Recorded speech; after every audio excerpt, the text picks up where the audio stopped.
Shri Hardeep Singh Puri ji, who also happens to be personally a very kind and elder friend to me,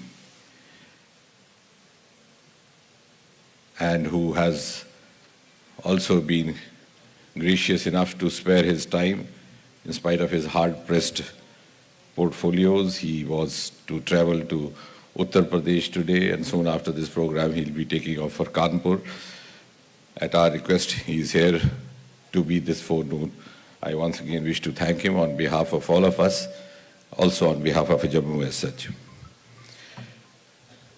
Lieutenant Governor Shri Manoj Sinha ji, who deserves to be complimented and congratulated because he is the person who is instrumental in making this event happen.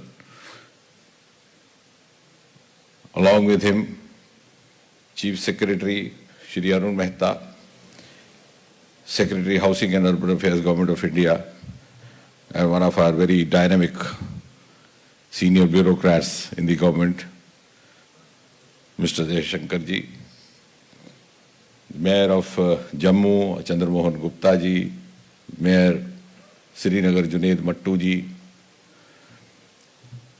Dheeraj, Principal Secretary, Housing and Urban Development, Jammu and Kashmir, Mr. Hira Nandani, the doyen of Indian industry, Mr. Bandelkar. Seated before me, I can see the former Deputy Chief Minister, Mr. Kavinder Gupta, Deputy Mayor Purnima, all the senior officers from Government of India, the representatives of trade and business community, and some of the eminent faces from Jammu.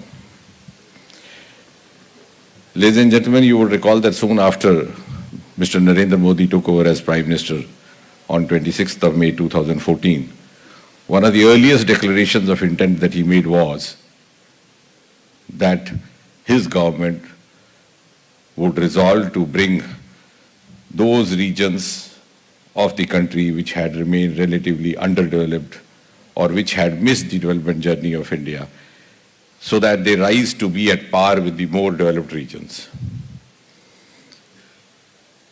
And the exact phrase that he used was कि वो क्षेत्र जो पिछड़ गए, मुख्य धारा से छूट गए या पिछली सरकारों की प्राथमिकता में नहीं थे, उनको उसी स्तर पर ला करके खड़ा कर रहा है. Because exactly what he said was कि अगर एक बुझा बलवान हो और दूसरी निर्बल रह जाए तो भारत माता का समूचा विकास संभव नहीं.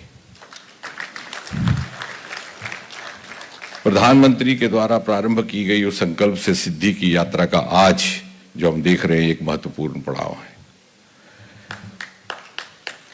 And when we look back these 7.5 years, having worked with the Prime Minister, I can say with a certain amount of confidence that we have walked the talk, if not wholly to the extent that we wish to, but at least substantially to a very great extent. And when Prime Minister pointed out to those areas which deserved proximity, he had in mind A, Jammu and Kashmir, B, Northeastern region. Today, nearly 8 years down the lane, Northeast is being cited as the development model of the Modi government. In spite of the fact that the constraints there were much more than Jammu and Kashmir. The topography is much more difficult. Connectivity is difficult. Communication is not that easy. Weather is not favorable. Even militancy is not that easy as it is in Jammu and Kashmir. यहाँ एक भाई militant है, दूसरा भाई सरकारी नौकरी करता है और दामाद टीचर है.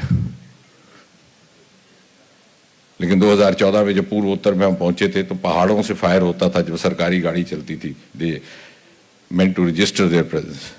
In spite of that, if Northeast has undergone that transformation, which Jammu Kashmir has also undergone, but maybe not to that extent.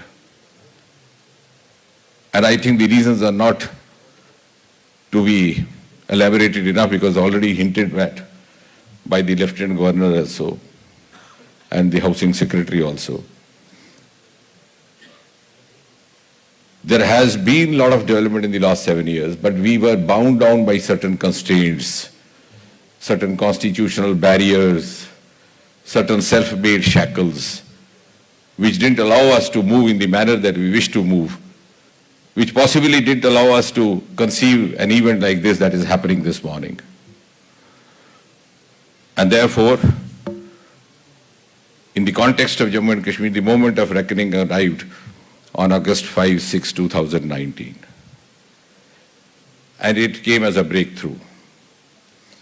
When the shackles of the past were done away and a new order was put in place. So this has been a tremendous journey in the last nearly 3 years or 2.5 years, moving on a fast track to make up for the lapses of the past several decades. And what the Chief Secretary was trying to spell out, I think broadly speaking, if you ask me, the transformation over the last 2.5 years has happened in 3 levels. A, the level of equitable dispensation, justice, constitutionally, socially and otherwise, which I'm not going to spell out. Most of us have been reading the newspapers, the media. The rights of the West Pakistan refugees restored, the rights of the daughters of this place restored who married outside. We had 2 prime ministers, incidentally, who were refugees from Pakistan, Dr. Manmohan Singh and I.K. Gujral. I always say, thank God they did not choose to settle in Jammu and Kashmir. Destiny would have deprived them of that opportunity. But here, that happened, even in spite of the fact that a couple of years staying abroad, you get a green card over there. I'm not going to detail about that, ladies and gentlemen, because this is a learned audience. You've been reading about it over the last 3 years. The second level is governance, with which I am also connected, because I look after about 8 departments. One of them happens to be the personnel, which Arun Mehta was referring to. Within 15 days of the Union Territory having come into place on the 31st of October 2019, precisely within 15 days, on the 15th of November,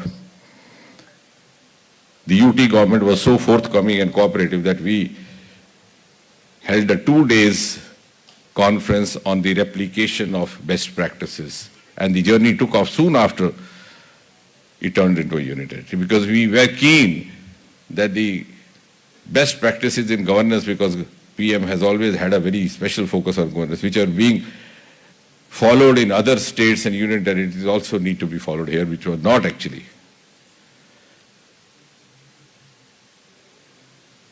And if Jammu and Kashmir has to become a part of the global India, because India itself is part of the global world, we cannot help but not following those options, because this is no longer an option. This is actually a necessity. If we have to live up to those parameters, we have to seek the same benefits and dividends which are available to the rest of the country, and which Prime Minister Modi has made available in plenty, in abundance across the country. Now, for example, I compliment the Lieutenant Governor. There has been strict measures taken against corruption as well. But you'll be surprised that the Prevention of Corruption Act, which is applicable across the country, was not applicable in Jammu and Kashmir till about 2 years back. The Prevention of Corruption Act 1988, which was amended through a parliament amendment brought by my own department in 2018, which also made the bribe giver equally culpable as bribe giver, and also enlarged the spectre, has come into force very recently, just about 2 years back. So if we don't follow the parameters, we can't ensure ease of governance, we can't ensure ease of living for the common man, and certainly not ease of business, because no businessman would be unwise enough to invest seeing all those constraints behind it. So I don't have to blame the business community. Maybe the circumstances were not compatible, not friendly. Then the interviews for the recruitment to government jobs were abolished following an announcement made by the Prime Minister from the ramparts of the Red Fort. These were not abolished here because they took the average of a separate constitution and a separate status, or whatever. But how does it affect the separate status or the identity of the territory?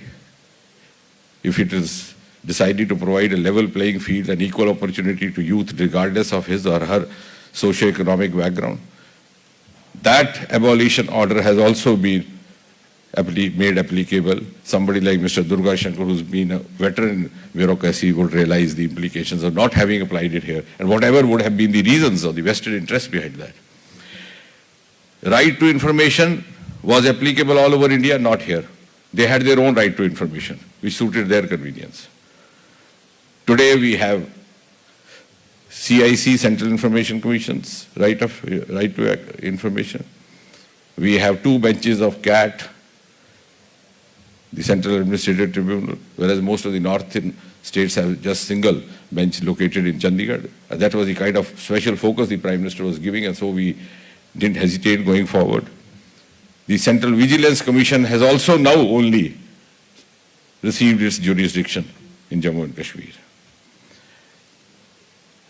In other words, soon after becoming Prime Minister, Mr. Modi gave us the mantra of maximum governance, minimum government. This was a territory which was by default following the mantra of maximum government and minimum governance. And mind you, ladies and gentlemen, if you have maximum government, maximum regulation, minimum governance, and minimum deregulation, no one like Hira Nandani, who's been hailed as an Amitabh Bachchan, would take the risk of getting a movie released over here. And that is the story of Jammu and Kashmir till about 2 years back. So if we don't look back, as Churchill said, the longer we look back, the further we look forward. If we fail to learn from that experience and still don't make up for that, we will not be able to make the best of what is being offered to us today. As far as the development is concerned, not only a number of national level projects have now taken up, but who would answer for those national projects which were deliberately held up? We have a national project over here called Shahpur Kandi, which benefits both Punjab, Jammu, Kashmir. Under Indus Waters Treaty, we had 3 rivers which were given to us, Ravi, Satluj, Beas, and Pakistan got 3 other, Indus, Jhelum, Chenab. Entire water of our share from River Ravi was flowing into Pakistan because that dam was not allowed to be built for whatever reason. It is only after the imposition of the governor's rule that that project has taken off, and next year it will become applicable. And upon that, it was painful to hear, जब भी कोई गोलीबारी हो जाती है, हमारा कोई नेता उठ के कहता, पाकिस्तान का पानी रोक दो. ये भूल जाते हैं कि अपने हिस्से का पानी भी पाकिस्तान जा रहा है. The list is long. I'm not going to that because they'll take a whole day. We have the North India's first biotechnology park coming up. We have 8 medical colleges sanctioned through the center just in the last 3-4 years. We have 2 AIIMS, IIM, IIT, host of other educational institutions, technical institutions, which have come up only in the last 3-4 years.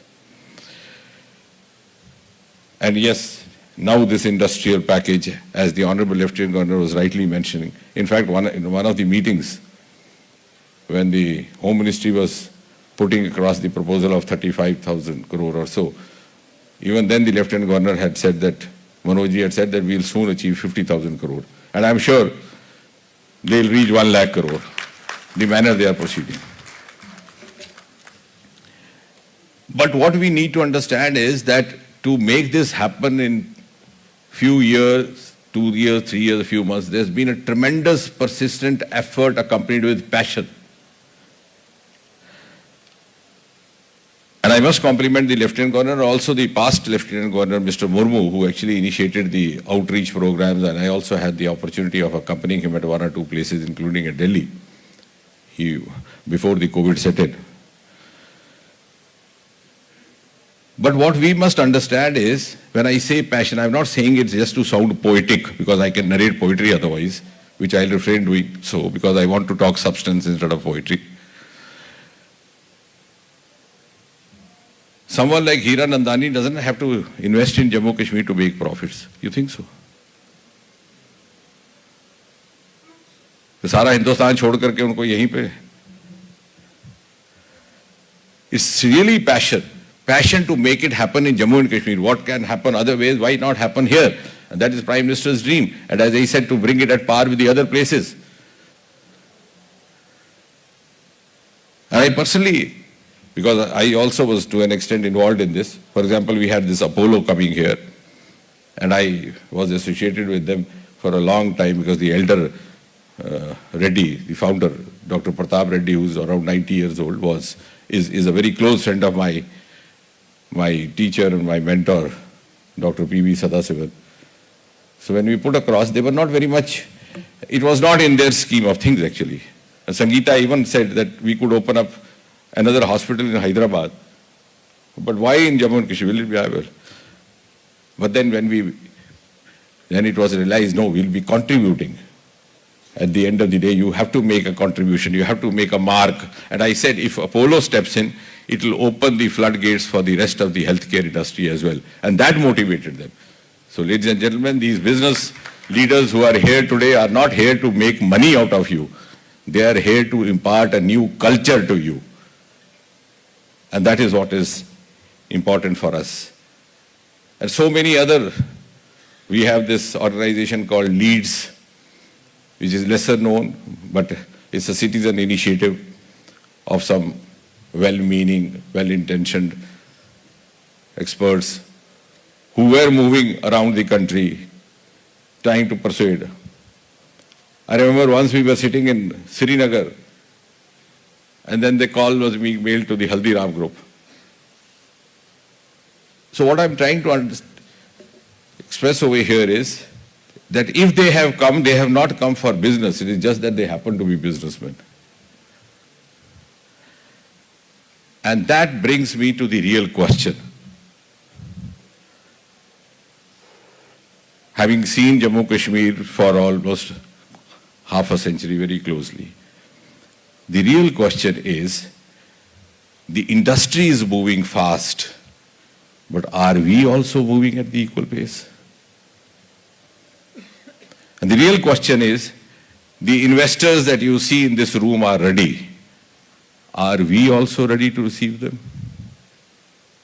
And the real question is, there's a lot of physical activity happening around us today, as you've seen for the last 1 hour. But is there also any activity happening in the mindset? Or the mindset is the same? Lieutenant Governor was rightly hinting out, एक धारणा ये चल पड़ी कि साहब ये बाहर से लोग आ गए तो बेरोजगारी हो जाएगी. Give me one example in the history from any part of the world where investment has increased unemployment. जहां जहां इंडस्ट्री आई रोजगार बढ़ा है, कम कहीं नहीं हुआ. तो ये कौन लोग हैं ये फैलाने वाले? कुछ एक तो वेस्टेड इंटरेस्ट होंगे जैसे लेफ्टिनेंट गवर्नर साहब ने कहा, और कुछ एक हमारे माइंड में कॉम्प्लेसेंट बैठ गए. We become prisoners of our own complacence, prisoners of our own lethargy. And we've seen this happening.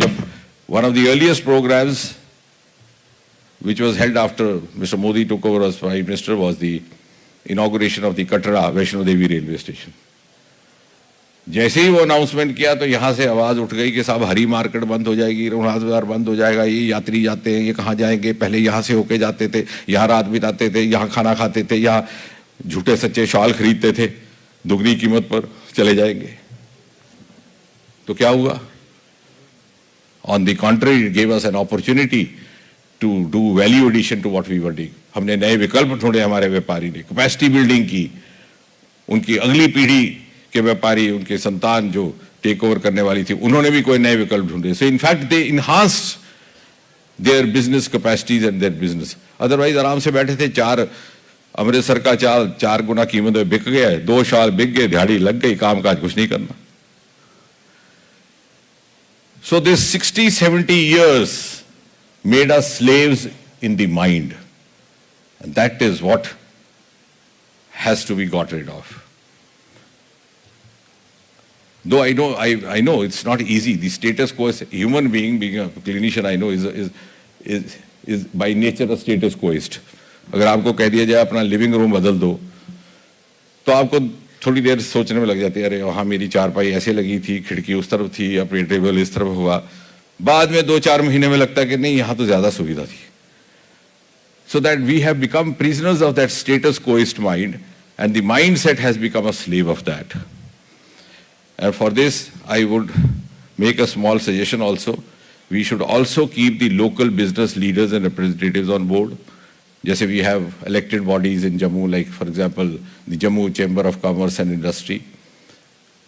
I felt quite disappointed the other day when I learned that the elected Chamber of Jammu had gone a protest against the government. If there is something wrong, it has to be corrected because they have to be on board with us. And the government also has to look at them as their facilitators, as their messengers, as their feedback resources. And if we do that, it will be easy to translate what we wish to translate here. There will be less of antagonism, more of supplementation. We have trade business organizations locally also. I am sure in the future, planning and policy making and every decision making, they will be party to it, because we have no right to deprive them of that prerogative once they have come through a proper election. And a small but an unpleasant request even for people of my own biradari. ये जो हमारे नेता लोग जाकर के झूठा सच्चा आश्वासन दे आते हैं, उससे सारा काम बिगड़ जाता है.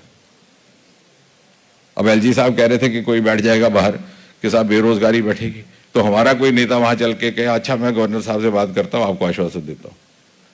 A leader has to lead, he has not to be led by the protests. अभी अगले ही दिन, as I was mentioning, the interviews were published only last year. उसके बाद जो पहली यहाँ पर रिक्रूटमेंट हुई है, that was paramilitary forces, CAPF. 2000 पोस्टें निकली, रिटर्न हुआ, पुरी साहब सिलेक्ट हो गए. 1000 लोग, because normally now we have, because this, I only brought in this rule, we have made the skill test as a qualifying test, क्योंकि सारी गड़बड़ उसी में होती थी. अगर ड्राइवर लगाना हो रिटर्न में, चाहे वो फेल हुआ, ड्राइविंग में उसको 100 मार्क्स दे दो. कुक लगाना हो तो डीसी साहब के घर में जो नौकरी करता है उसको फौरन नौकरी मिल जाती थी, या मंत्री जी के घर में. हमने वो प्रथा समाप्त की. लेकिन to make up for that, the other option is कि अगर आपके 2000 नौकरियां which have to be selected by the written test, the qualifying test is done for maybe 1.5 number. तो साहब जो अगले 1000 थे जिनका नहीं हुआ था, तो वो धरने पे बैठ गए कि साहब हमारा तो मेडिकल टेस्ट फिट था, हमें क्यों नहीं दिया. और बजाय इसके उनको समझाया जाए कि ये आपका क्वालिफाइंग टेस्ट था, इससे आपको मेरिट में नौकरी नहीं मिलती, हमारे लोग जाकर के उनको आश्वासन दें मैं एलजी साहब से बात करूंगा. So I think we also, because the society evolves as a whole, society progresses as a whole. Even when Amitabh Bachchan acts in a movie, he has to have one Gabbar Singh there, he has to have one Jaya Prada there. So Hiranandani cannot function in isolation. Every segment of society, whether local business leaders, whether local public representatives, whether local politicians, all of us have to realize the importance of this renaissance happening, this revolution happening under Prime Minister Modi, which could happen only under Prime Minister Modi, because there is no vested interest involved. As the LG was rightly saying, there is a vested interest in the continuing of this mayhem and militancy, so that a handful of people keep getting elected with 10% voter turnout. I said that in the parliament, काश एक दिन ये भी कोई कानून लाए that you should have a threshold minimum voter turnout to become member of parliament. तब तक हम झेलते रहेंगे 10% वाले member वाले. If we want to break out of that vested interest, we have to change our mindset. And I would not take longer than that. I think Modi ji ने हमें सिखाया कि जहाँ जिसकी इसकी पूर्ति करनी है, कमी रहेगी उसकी भरपाई करिए, उसके बाद देखा जाएगा जनता वोट देती है कि नहीं देती. And under Modi we have tried to change the political culture, the work culture. In Northeast, we had to set up the first ever fruit park. Puri Saab knows that. And Israel had that collaboration, had that expertise. When I spoke to the Israel ambassador, Mr. Cameron, who is now no longer there, he said the most appropriate place would be Mizoram with its resources. We went there. A population just 1 million, one MP, that too from a different party. We didn't have a government of our own party. But we sent out a message. ऐसा नहीं है कि पुरी साहब अगर petroleum मंत्री बनते हैं तो पहले अमृतसर में पेट्रोलियम की रिफाइनरी लगाएंगे. या मैं रेल मंत्री बनता हूं तो अपने गांव में रेल स्टेशन बनाऊंगा, चाहे कोई पैसेंजर हो कि ना हो. This was the culture which India suffered for the last 70 years. And if Prime Minister Modi has tried to change that, Jammu Kashmir is also entering into that mainstream journey of PM Modi's New India, and we have to be sincere enough to earn the trust of the people, and I'm sure this outreach will succeed because Prime Minister Modi and his government is not only sincere, also well-intentioned while taking this initiative. Thank you once again, ladies and gentlemen. Thank you so much for that insight, sir. Thank you. All right, ladies and gentlemen, we will now exchange the MOUs. Firstly, I would like to invite